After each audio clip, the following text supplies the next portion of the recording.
छत्तीसगढ़ की बात की जाए, क्योंकि छत्तीसगढ़ एक ऐसा प्रदेश है और खासकर बस्तर ने तमाम ऐसे क्रांतिकारी नेता पैदा किए हैं और दिए भी हैं, जिन्होंने इस प्रदेश का नाम जो है बेहतर तरीके से उज्जवल भी किया है और नाम भी इस प्रदेश का काफी तरीके से लिया जाता है। हम बात करेंगे यदि गेंद सिंह की यदि बात की है तो एक क्रांतिकारी नेता रहे हैं। इसके अलावा और बहुत से ऐसे क्रांतिकारी नेता रहे हैं जिन्होंने देश के हित के लिए अंग्रेजों के साथ बहुत से कई ऐसे लड़ाई भी लड़े हैं। लेकिन इस वक्त यदि हम बात करें छत्तीसगढ़ के कांकेर के, तो कांकेर पे गांधी के नाम से जो पहचाने जाते थे इंद्रू केवट, तो उनके जो जगह है वहाँ पे इस वक्त हम मौजूद है। यहाँ पे बड़ी बड़ी बात तो हो रही है, सरकारें आ रही है, जा रही है, तमाम वादे भी कर रही है। एक और देखने को मिल रहा है कि गुजरात पे जो देखने को मिला कि सरदार वल्लभ भाई पटेल की बड़ी मूर्ति भी बनाई जाती है,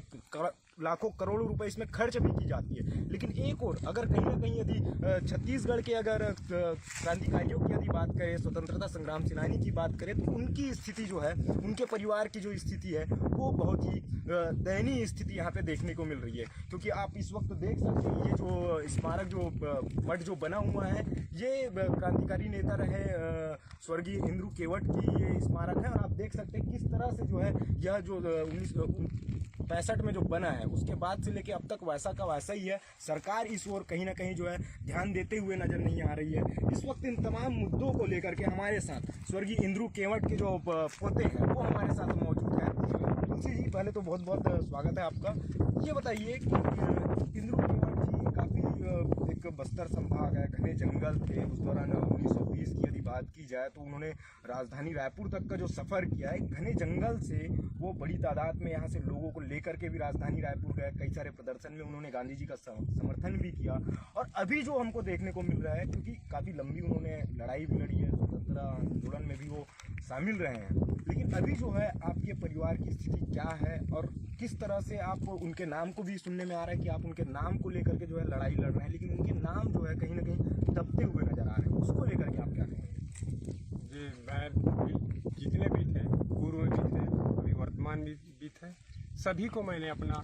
स्थिति को अवगत कराते रहे समय समय पर।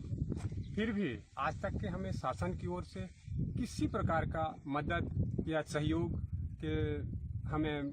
लाभ नहीं मिल पाया है। और आज हमारा यही स्थिति है कि आज रहने के लिए घर भी नहीं मिल पा रहा है। शासन एक गरीबी किसान के या मजदूरों को एक मकान मुहैया कराता है, ये भी हमारे नसीब में नहीं है। इस संबंध में भी हम शासन को कई बार लिखित या मौखिक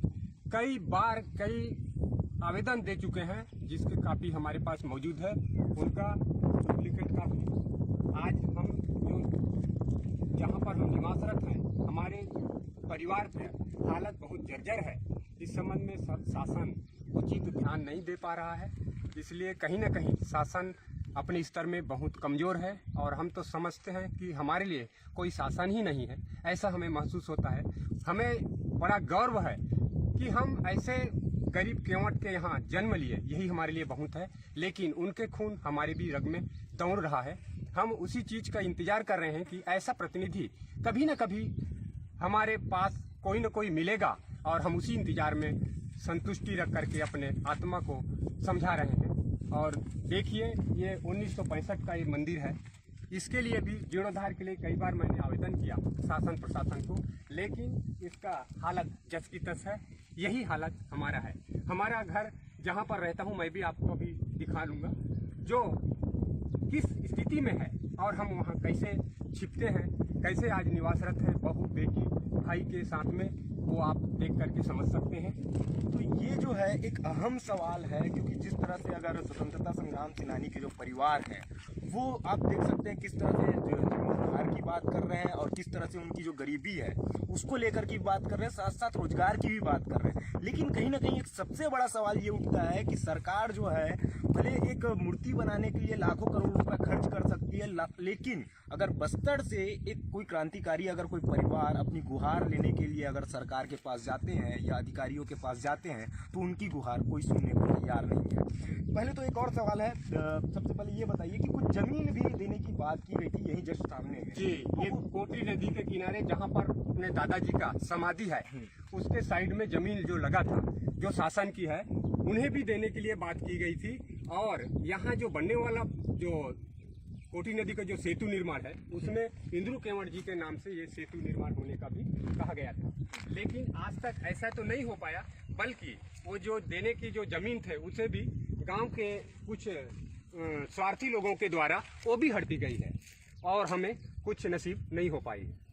तो ये बहुत ही अहम सवाल है, क्योंकि जिस तरह से जो जीर्णोद्धार के लिए बात की जाए या जो सेतु जो बन रहा है कोटरी नदी का, उसमें भी जो है कहीं ना कहीं इंद्रू केवट के नाम के यहाँ पे जिक्र की गई थी और साथ में जमीन देने की भी बात कही गई थी, लेकिन यहाँ पे जो है जमीन ना तो मिली है और ना ही सेतु में कहीं ना कहीं उनके नामों का कहीं पे जिक्र हो रहा है, क्योंकि यहाँ पे साफ तौर पे हम देख सकते हैं कि किस तरह से यहाँ पे जो है जीर्णोद्धार की जो बात हो रही थी उनके मठ की, तो वो कहीं ना कहीं जो है देख सकते हैं आप किस तरह से यहाँ पे जो है उनकी व्यवस्थाएं जो है ठीक से नहीं की गई है। तो एक अहम सवाल उठता है, सरकार के ऊपर भी ये सवाल उठता है कि इस तरह से अगर जो क्रांतिकारी जो परिवार है वो लगातार मांग कर रहे हैं, लेकिन सरकार जो है इनकी बातों को जो है नज़रअंदाज कर दे रही है, क्योंकि एक अहम सवाल है, क्योंकि बस्तर से जिस तरह से जो क्रांतिकारी अगर निकलकर सामने आ रहे हैं और उनके परिवार के साथ अगर इस तरह के अगर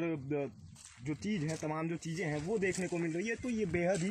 एक गंभीर सवाल है। मेरे साथ मेरे सहयोगी भी हैं शुभम शुक्ला, मैं उनसे जानना चाहूँगा। शुभम जी, एक चीज़ बताइए, आप भी बेसिकली कांकेर से आप बिलोंग करते हैं। कांकेर जो है वो इंद्रू केवट के नाम से भी एक तरह से गांधी, कांकेर को भी अगर गांधी के तौर पे ही माना जाता है, तो उसको आप किस तरह से और किस लहजे से आप देखते हैं? इंद्रू केवट जी जो थे वह गांधी जी जब रायपुर आए थे तब वहाँ पर उनसे मिलने के लिए पैदल चल कर गए थे यहाँ से, और गांधी जी के साथ वो बहुत सारे रेवोल्यूशन मतलब स्टार्ट किए थे बस्तर में, और भी उनके सहयोगी थे कुछ, और गांव से वो करीबन 500 से 1000 लोगों की टीम बना करके गांधी जी से मिलने गए थे उस ज़माने में। और इस स्थिति में उनका स्मारक देख करके बहुत दुख होता है। अब सवाल ये है कि सरकार इस पे कब ध्यान देगी, और बात ये भी है कि जब उनके परिवार की ये स्थिति है और कांकेर से ज़्यादा दूर भी नहीं है ये जगह, तो इस पर ध्यान क्यों नहीं दिया जा रहा? आपको मैं बता दूं कि ये बहुत अहम सवाल है, क्योंकि जिस तरह से जब ये लड़ाई चल रही थी अंग्रेजों के विरुद्ध, उस समय जो है यहाँ पे जो है बात अगर करते हैं हम इंद्रू केवट की, तो इंद्रू केवट उस समय का ये जो जंगल है, आप देख सकते हैं पीछे पूरा जंगल है और साथ में बगल में ही एक कैंप भी बना है, सामने ही जस्ट कैम्प है। और इसके अलावा इस बीहड़ जंगल से जिस तरह से वो पैदल जो है वो गांधी जी से मिलने गए, गांधी जी भी उनकी बातों को सुन करके बहुत प्रभावित भी हुए थे। और इसके अलावा कई सारे जो ऐसे तमाम जो आंदोलन थे, 1923 की बात किया जाए तो झंडा जो आंदोलन जो उन्होंने चलाया था, झंडा चक्र का जो आंदोलन था, वो भी काफ़ी सफल रहा है। इसके साथ साथ जो है 1945 में उन्हें गिरफ्तार भी किया गया था, कई सारे आंदोलन में वो शामिल भी रहे हैं। लेकिन एक अहम सवाल ये उठता है कि उनके जीर्णोद्धार के साथ साथ उनके जो परिवार की जो बात होती है वो भी कहीं ना कहीं जो है यहाँ पे सही साबित होती हुई नजर नहीं आ रही है, सरकार इस ओर ध्यान नहीं दे रही है। इसके साथ साथ मेरे साथ जो है वरिष्ठ पत्रकार हैं, हमारे बड़े भी हैं, अभिषेक झा जी भी हैं हमारे साथ, हम उनसे भी जान लेते हैं इंद्रू केवट के बारे में भी आप क्या कुछ आप कहना चाहेंगे, क्योंकि जिस तरह से वो इस प्रदेश के साथ साथ देश के लिए भी एक नाम जो उन्होंने बनाया है, क्योंकि स्वतंत्रता की जो लड़ाई है उस पर उन्होंने अपनी अहम भागीदारी निभाई है, उसको लेकर के आप क्या कहते हैं? देखिए, सबसे पहली बात, इंद्रू केवट जी के नाती आपके साथ हैं और जितना लंबा संघर्ष ये कर रहे हैं, सवाल ये उठता है कि इस संघर्ष में सरकारों को इनके साथ कितना गंभीर होना चाहिए था। सवाल ये है कि जब देश में स्वतंत्रता संग्राम सेनानियों की बात होती है तो महत्वपूर्ण बात यह है कि देश के लिए लड़ने वाला जो देश, जो आज़ादी की आज हम बात करते हैं, उसके लिए इन बीहड़ों से, खासतौर पे जब आप बस्तर को पिछड़ा कहते हैं कि बस्तर में आज भी आदिवासी बहुत ज़्यादा जागरूक नहीं है, पढ़ा लिखा नहीं है। जब हम ओबीसी समूह में भी आते हैं, निषाद समाज की भी बात करते हैं, केवटों की बात करते हैं, उसके अलावा हम मछुआरों की बात करें तो आप पाते हैं कि यहाँ पर भी जो शैक्षणिक स्थिति है वो काफ़ी कमज़ोर है। लेकिन उन सब के बीच जब ये चेहरा दिखता है आपको कि 1895 में एक ऐसी शख्सियत का जन्म होता है जो शख्सियत अपने आप बस्तर के इन जंगलों की क्रांति को उठाकर बाहर तक ले जाता है, बताते हैं कि वाकई यहाँ के लोगों के अंदर में वो जागरूकता है, वो जनसंचार है। 25 वर्ष का युवा यहाँ से पैदल चलकर हजारों की तादाद में लोगों को लेकर के धमतरी पहुँच जाता है, स्वदेशी जागरूकता का एक अभियान चलाता है। वो बताता है कि वाकई विदेशी कपड़ों की ज़रूरत नहीं है, भारत सक्षम है अपने आप में उन कपड़ों से अपने तन को ढकने के लिए, उसको किसी बाहर की ज़रूरत नहीं है। गांधी जी का वो साथ, वो सहयोग और वो आंदोलन उसके बाद एक तरीके से वो मालगुजार भी बनते हैं, समझते भी हैं कि हाँ वाकई ज़मींदारी की ज़रूरत है, लोगों से ज़्यादा पैसा नहीं लिया जाना चाहिए। लेकिन जब वो देखते हैं कि वाकई उन्हीं इलाकों में ज़्यादा लगान वसूली हो रही है, उन्हें समझ में आता है कि नहीं, इससे नहीं सही चीज़ें होती हैं, ज़मींदारी भी छोड़ते हैं, लगान वसूली का विरोध करते हैं। जब 1942 में हम द्वितीय विश्व युद्ध की बात करते हैं, उस दौर में जब इस जंगल से साल का बहुत बहुमूल्य पेड़ है, बहुत मजबूत पेड़ होता है साल का, उसकी कटाई बड़े व्यापक पैमाने पर चल रही थी, तो हम देखते हैं कि उस जंगल की कटाई का विरोध करते हैं। तो एक संघर्ष जिसकी जो कह सकते हैं तस्वीर हमेशा से बस्तर रहा है, उसकी तस्वीर स्वयं इंद्रू केवट भी रहेगी। और इसलिए सवाल उठता है कि इंद्रू केवट को लेकर के अगर उनके नाती संघर्ष कर रहे हैं तो सरकारों को इस मोर्चे पर सोचने की ज़रूरत है। जब पटेल जी की मूर्ति करोड़ों रुपए में बन सकती है, जब वर्तमान में कश्मीर का मसला देश में आ सकता है, इस पर चर्चा हो सकती है, राष्ट्रभक्ति की चर्चा हो सकती है। हर कोई इन दिनों कह रहा है कि देश में अगर है पाकिस्तान पर हमले की बात होती है तब राष्ट्रभक्ति है, सेना है तब राष्ट्रभक्ति है, लेकिन अहिंसा जिसकी बात ये देश लगातार करता रहा है, वो सबसे महत्वपूर्ण विषय रहा है कि अहिंसा की जो बात है, एक हम हमेशा जब बात करते हैं गांधी जी की तो एक बात करते हैं कि देश में हिंसक आंदोलन, मतलब गांधी जी ने कभी भी अहिंसा का साथ दिया। उन्होंने कहा कि किसी को अगर अपने क्षेत्र से भगाना है, अपनी आवाज़ को बुलंद करना है, तो हमें रास्ता इख्तियार करना है अहिंसा का। इनके जो नाती है तो साथ में ही आपको बता ही रहे हैं, लेकिन बहुत गंभीर विषय राजेश ने छेड़ा है और सबसे महत्वपूर्ण बात है कि इस मसले पर गंभीर सरकार कब होगी। और मैं चाहूँगा कि आप तो खुद इनके बिरादरी से हैं, आप सब जब मिलकर गंभीर होंगे, शायद इस आवाज़ को और बुलंद करेंगे, तो शायद कांकेर के गांधी को भी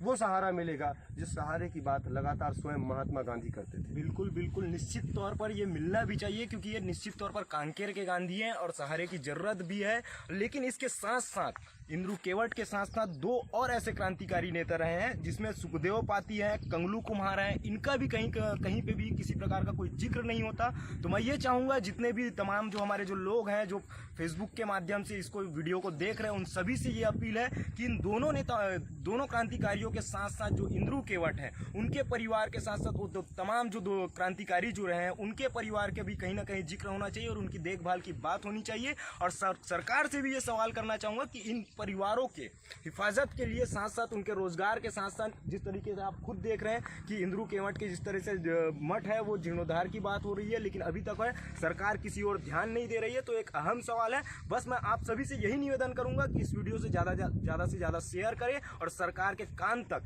यह बात पहुंचाएं।